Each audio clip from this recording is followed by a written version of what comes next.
down here. This is just a small sampling of mobile network operators. The largest ones in the world, the largest mobile network operators in the world. This is just from a source that I happen to go to occasionally. It's called telegeography.com, and there's good information in that website. But these are the largest ones in terms of number of subscribers. And probably no surprise that the largest ones are in China and India, which are very large countries with a lot of people. So these are the largest ones in here. Indonesia, very large one in Indonesia also. The United States has these three. These are the three. There are several other smaller ones, but these are the largest ones. Another one in Indonesia, Japan, India. So anyway, these are the largest, at least according to that source, the largest MNOs in the world, mobile network operators. But there are other types of operators in the world. They're not mobile network operators. They're what are known as mobile virtual network operators. Now, the customer doesn't know this. When you get an advertisement for one of these, Blueface or Leica or Tesco or Virgin Mobile, from the customer's point of view, those are operators. They're mobile networks, and they're full mobile networks. However, they don't have the full range. They don't own the radio license. They might not own all of the equipment either. There's some virtual operators that only offer mobile phones. They lease out the capacity from other networks, so they look like they're a mobile network. So Raphael, he could start Raphael's mobile telephone company. He would get access into the incumbent mobile network operator, and he could sell Raphael's mobile telecoms. And as far as the customers are concerned, it works anywhere in the world because he's attached himself to another network. So remember, mobile network operators, full mobile network operators, they're responsible for the radio licenses. They're responsible for the cell towers. They're responsible for the switching equipment. They're responsible for the networks. They're responsible for the interconnection. That's a full mobile network operator. But a virtual operator only has a portion of that. So if you look at everything that a mobile network operator has across the top here, we have the radio, we have the core network, we have certain applications, we have a billing system, customer service system, and some kind of marketing or sales. An MNO, a mobile network operator, does it all. Some mobile virtual network operators only they have their own core network, they have their own applications, their own billing, they have everything except the radio. That's what's known as a full mobile virtual network operator. There's other terms here. One is called a thick mobile virtual network operator, and they, again, might have some parts of the core network, but not all of it. A light MVNO would not even have a network or a radio license at all. They would only have applications, customer billing, and so on, all the way down to what they refer to as a skinny MVNO. And they might just do marketing and sales, and they would lease the capacity or rent out the capacity from another group. Oftentimes, these large mobile network operators, let's say MTN, they have licenses for everywhere, but there's some areas that might not be as profitable. Maybe these are remote areas. These are areas that it's kind of hard to get at. Even though they have the radio license there, well, they will lease that capacity, lease that radio license to a mobile virtual network operator. So that mobile virtual network operator can come into that area and offer their phone service. Again, the consumer doesn't know the difference. They don't know, they have no knowledge of who owns the radio license, nor do they care, nor should they care. All they really care about is that they have a mobile phone that works anywhere. So these are virtuals, and there's many, many, many of these. There's probably a couple hundred mobile network operators in the world. There's over 1,000 mobile virtual network operators in the world. A lot of them are very, very small. Some of them are quite large. Virgin Mobile is a very large one. Some of the other ones in the world are very, very small. So those are virtual. So those are two types of operators: mobile network operator and mobile virtual network operator. So I just listed the top. This is again, forget the source I got from this. I'll have to take a look. I forget the source, but this is just a screenshot of the top mobile virtual network operators in the world, where they're at. Some of them say like Virgin Mobile is in the U.S. Consumer Cellular, I've heard of that one. I've never heard of that one. I've never heard of these. So I'm not sure where these are located, but these are the top mobile virtual network operators in the world. So we have MNOs, mobile network operators, and mobile virtual network operators. Now, I listed the ones in the United States. The thing about a mobile virtual network operator is they're attached to a mobile network operator. So my provider on my mobile phone is Verizon. Say Verizon, which is a full mobile network operator, but they have certain virtual operators that use capacity from their network. So, and most of these I've not even heard of. I've never heard. You see some of these. US Mobile I've heard of. Xfinity Mobile I've heard of. T-Mobile, which is a full network operator, they have these virtual operators that lease capacity from them. AT&T is a mobile network operator, and these are the mobile virtual network operators that lease capacity from them. Not sure if you could lease from two different ones. Usually, a mobile virtual network operator is attached to only one mobile, only one mobile network operator. So, not all operators. If you see a company with that maybe doesn't seem like how does this small little company, how do they have worldwide access? Well, the reason is they attach themselves to a full mobile network operator, let's say like MTN. And if it's done there, it's done. It's very common in Europe. It's very common in the Middle East. It's very common in North America. So they have a mobile virtual network operator. Now, not to confuse and make more acronyms, but there is a MVNE. Okay, we got MNO, mobile network operator. We got a mobile virtual network operator. What is a mobile virtual network enabler? Well, some of these mobile virtual network operators, it's very expensive to do things like provision the subscriber identity module or do charging. It takes a lot to do charging or to have a customer relationship or to track new services and to bill services. So again, let's say Raphael. Raphael wants to start a telephone company. He gets all the everything he needs, but he doesn't have the radio license. So he goes to MTN and he says, I want to start Raphael's telephone company, mobile telephone company. That's going to be a virtual network.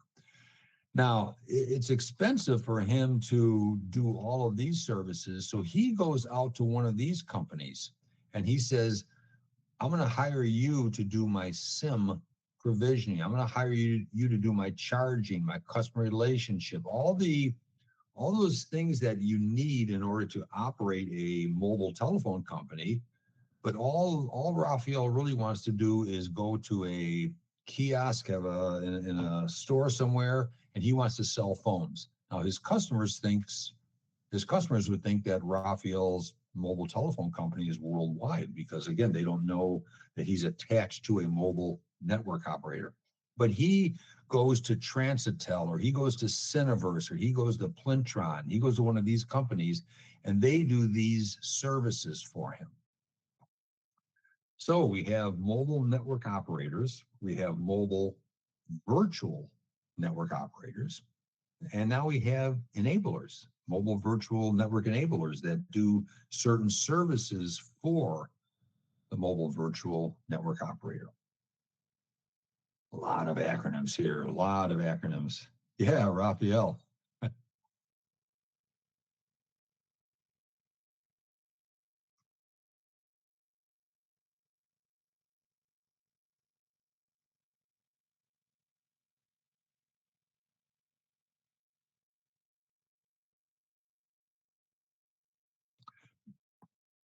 Normally you can go to different enablers because not every enabler does all of these things. So they will at least here They will go to different enablers because, again, you start Raphael's mobile telephone company, that's going to cost a lot of money for you to do things like you have to send out bills. Well, billing is a very expensive thing.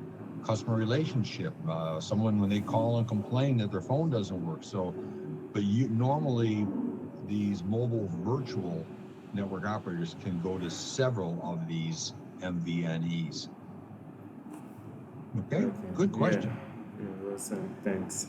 Now, before we leave this world of virtual, there's one more we got to do, and that's an MVNA, a mobile virtual network aggregator. What Okay. is an aggregator? Well, you have a little toll, and I'm going to use Raphael again. Raphael wants to start a company, but so does every one of you in the room. You want to start your own company, so you would need to go to the full operator and lease capacity and everything. MTN says, I don't want to deal with all these people.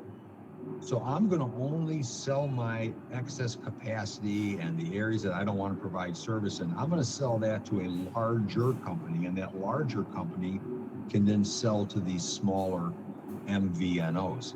And that's what an aggregator is. So companies like Plintron, again, companies like Artera, these are companies that are called MVNAs. These are the ones, these aggregators, they buy the capacity. They deal with the actual mobile network operator. And then they in turn sell to the smaller mobile virtual network operators. Now, if you're a large mobile virtual network operator, maybe you're one of these right here, maybe you're one of these full MVNOs and you're a very large company and you own everything except the radio license. Well, yeah, then a mobile network operator might say, yeah, I'll deal with that company directly. But if you're a small startup little MVNO, like maybe oh, let's see. How about this one here? How about Jethro Mobile or Good to Go Mobile or Fligs Mobile? Or some of these are very, very small mobile network operators. The mobile network operator would not want to deal with the smaller ones. So they have to go through an aggregator. So those are kind of the terms. And I know it's a lot of acronyms, but there's a mobile network operator, there's a virtual network operator. Then there are enablers, which offer services, and then there are aggregators, which sell capacity to the smaller mobile virtual network operators. So the summary of that is this: a mobile network operator provides the network along with the services to his clients. So this is MTN, this is AT&T, this is Verizon, this is the Vodafone. These are the large companies. They're mobile network operators. They provide the services and they have everything. A mobile, sort of the third one, a mobile virtual network operator buys access to a network from an MNO or from an aggregator, and then they provide services to the clients. That's what an aggregator is. A mobile virtual network aggregator buys access to the network directly from an MNO. So a virtual operator, they need to buy their access either from that mobile network operator or from a mobile virtual network operator. And lastly, a virtual operator, again, think of Raphael's mobile telecom, they may contract with a virtual enabler to provide various services, billing services, customer care services, marketing, sales, everything that you need to run a company.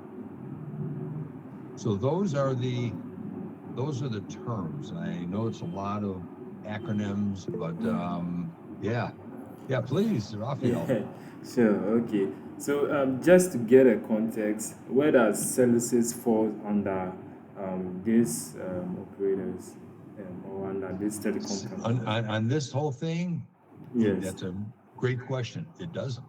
Cellusys in here, we're going to look at this later on, but Cellusys is an industry vendor.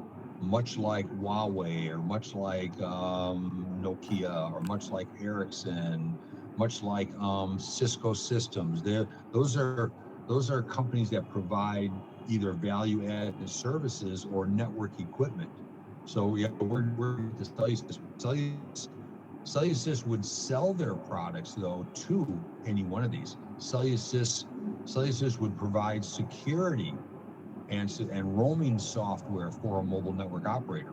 They would also do the same thing for a mobile virtual network operator. They would also provide services to an enabler. So if there's a mobile network virtual enabler that provides services, Cellusys could sell to them. So Cellusys is not one of these, but they sell their roaming products and their security products to one of these. Great Okay. question. Yeah, thank Others? well understood. Okay. Let's take a look. We got about 10 or 12 minutes. Let's take a look at roaming. And we'll review roaming again next week. What do we mean when we say roaming? It's a very common term. So let's just kind of at a very high level. First of all, you have a network, a mobile network, which we'll look at this in more detail, but it's made up of certain things. Now remember, a mobile network has to have a radio, has to have a user equipment, has to have some kind of RAN or radio access network, and there's many of these cell towers. And it has to have what's known as the core network, the CN. The core network has databases, the core network has switches, the core network has registers, the core network has a message center, so when you type out a short message, it goes to that message center, so the message center can then deliver it to the recipient. So you have a network that's mobile network out over here, and you got, like we said, many mobile networks. These mobile networks might be virtual, they might be real mobile networks, either one. In order to tie those together, in order for a roamer to come in here, you need to communicate back and forth. The visited system has to know who you are, because when you remember, we said this last week, when you power your mobile phone on, out comes your identity. So the switch says, okay, there's an identity. Do I know who that is? Yes or no? Now, if you've been on the network all day long, the switch, the database says, yeah, I know who this is. This is their identity. Here's all their services. So it makes note of your signal strength and it knows where you're at.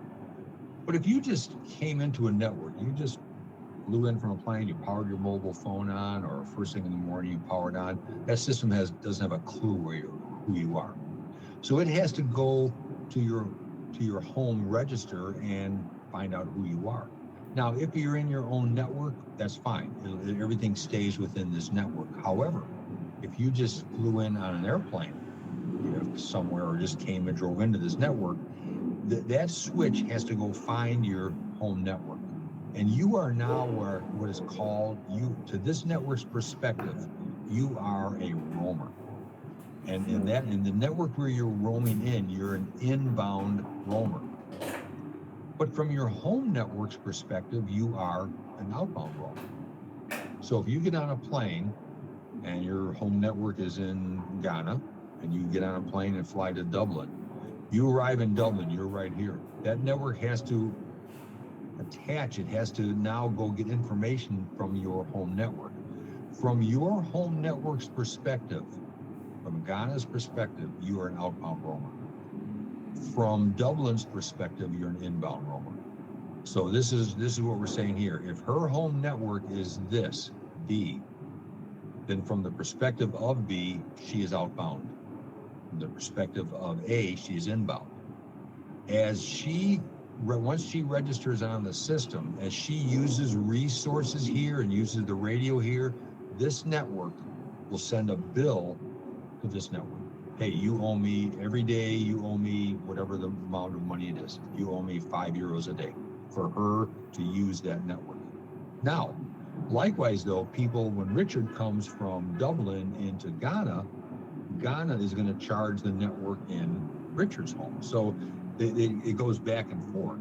So that's roaming works that way though. Roaming works where the resources you use here are going to be, they're consumed here, but they're going to be billed back to the home network. So mobile network A will charge the home network B for this roamer so they can use the network. And likewise, mobile network B will charge A for anyone using that. So that's a very high level look at what roaming is. That's again just part of roaming. Now, you can use services in the visited network. So this is a roamer here. This guy's home network is right here, and he's visiting over in this network. So he is an inbound roamer here. He's an outbound roamer here. So let's see what it says about this.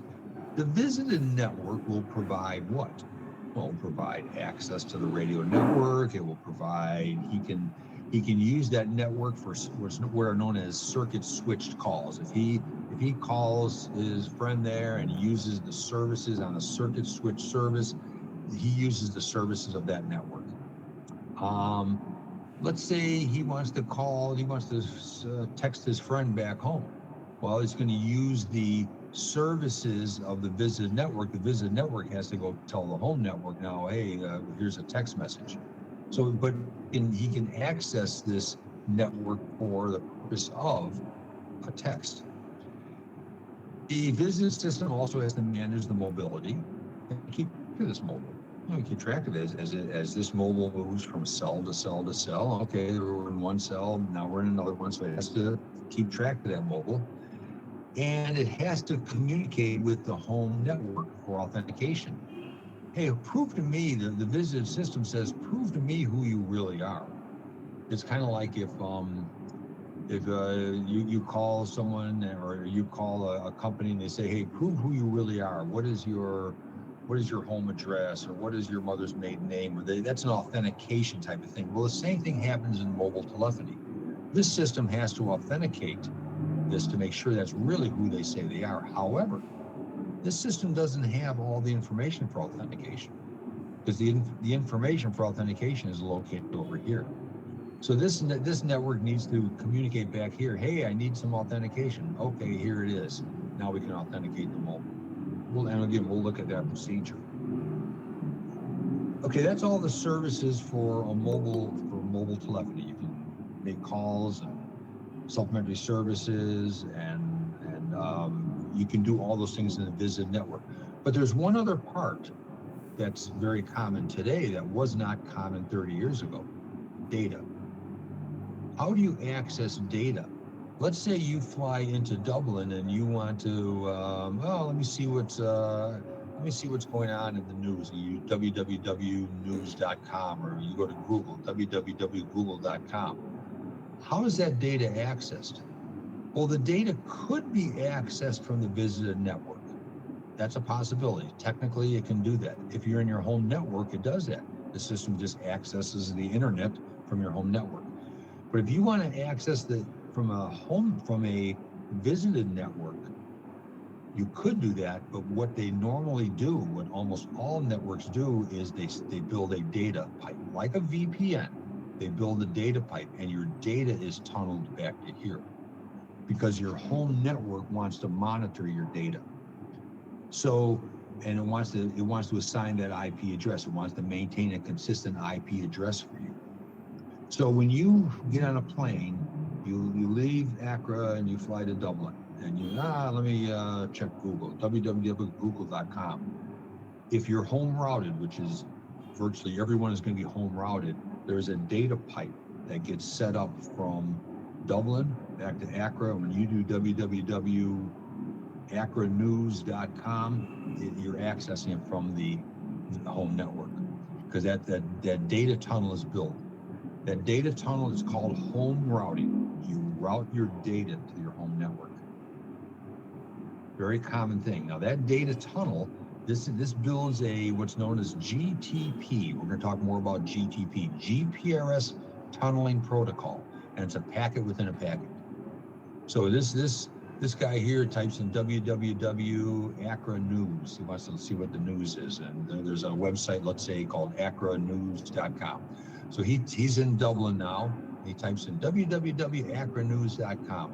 The system here will send it over to Accra, and you'll access www.accra.com from your home system. Even if Let's say he wants to he wants to make a reservation at a Dublin restaurant. Same thing. So even if even if the restaurant is next door, is there latency there? Yeah, but you still access data from your home network. If you home route, it's called home routing, and most companies do that. They want to monitor your data. They want to see how much data you use. They want to maintain a consistent IP address. That's all these reasons. The home network wants to maintain a consistent IP address. They want to track your data usage. They want to enforce any policies. We're going to talk more about policies later. A policy is like quality of service standards that you can apply to different data streams. If you're using your phone for voice over IP, that's going to be different than if you're streaming the internet. You're going to have different guaranteed bit rates. You're going to have different latency. You're going to have different what are known as quality of service, QoS, quality of service standards. So the home network can apply those policies from the home system rather than telling the business system how to apply those policies. So now, and also the home network wants your access to services and websites to be consistent. Raphael, yes, I think we're going to end here. So yeah, questions. Yes, yes. But before we end, it's almost time. Yeah. I Yeah. looked over. My clock is over here, so I just glanced at it. Yes, okay. But I wanted you to briefly reiterate on what makes roaming in mobile telephony possible. That's what we're going to do come Friday.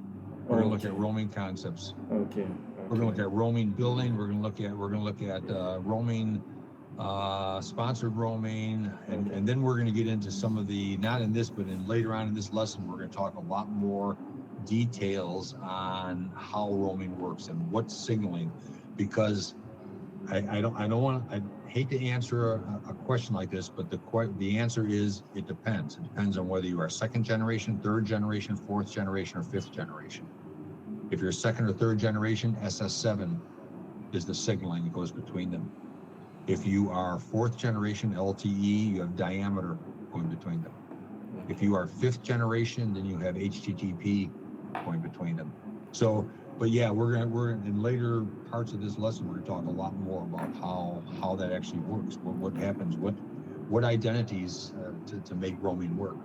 But just as a high level concept, just understand that data is normally, I don't want to say 100%, but let's just say 95% of the time, your home network wants to see your data. So that's called home routing.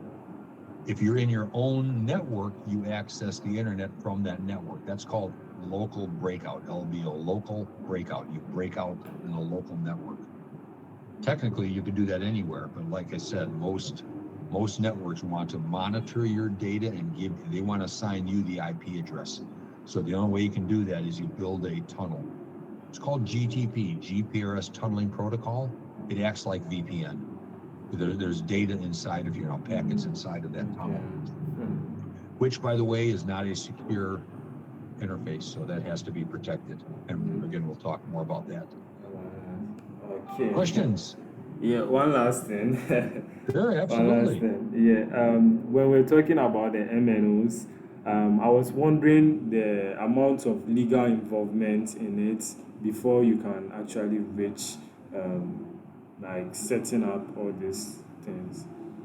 Yes, and that's where these companies really come in, these aggregators, because these are the ones that take care of all the legal things. That's why most MVNOs, most virtual network operators, go through a mobile virtual network aggregator, because this company does not want to deal with all the hundreds of contracts, the legal, all of these things. They would rather just deal with a couple large companies. So most MVNOs gain their access through one of these large mobile virtual network aggregators. Okay. Yeah. Thank you. Was that was the question? Yes. Yes. Yeah, because you're right. It's not just a matter of Raphael saying, "Oh, this afternoon. I'm gonna start a mobile telephone company." There's a there is a lot to it. But once he gets that, and once he establishes himself, and he puts a little kiosk in a mall, and he's selling, "Hey, Raphael's telephone company. It's 4G and worldwide access." Because the consumer doesn't know that. The consumer doesn't understand radio licenses or anything else. As far as they're concerned, Raphael went out and built his whole network himself. I'll try that endeavor. Try that and let me know how that goes, okay? Yes, yeah, I'll try. Okay. So we will start right here on Friday. We're going to take a look at a few more roaming concepts on Friday. And then we'll continue on with this. And then once we finish this, we're going to look at all industry, and then we're going to look at how you're identified in a system. That's an important thing also. Then we'll look at the different generations. So we've got a lot to cover. And in the meantime, I'm going to take this off here, and I'm going to move you over to my middle here, and then I'm going to stop this right here. Okay. Now I can look you straight on, so I see everyone here. I see Philip and Dennis and everyone. So, if you have any questions in the meantime, steve@cellulosys.com, or I think you have Raphael has my phone number. You can send me a WhatsApp. You can send me a text message. Anything. Yes. But otherwise, we'll the same time on Friday, 2 days from now. Yes. Okay. Friday the 12th. So any question as well can be directed to our WhatsApp page where we can attend to it. Okay. Thank you very much for today. Thank you. And enjoy the rest of the day. It's like I was telling, I forget who it was. Maybe it was Dennis or a couple of days ago we had our first snow, so it's still a little bit cold outside, but it's warming up a little bit now. So anyway, it is November. So cheers. We'll see you on Friday. Yeah. Okay. Enjoy. Bye.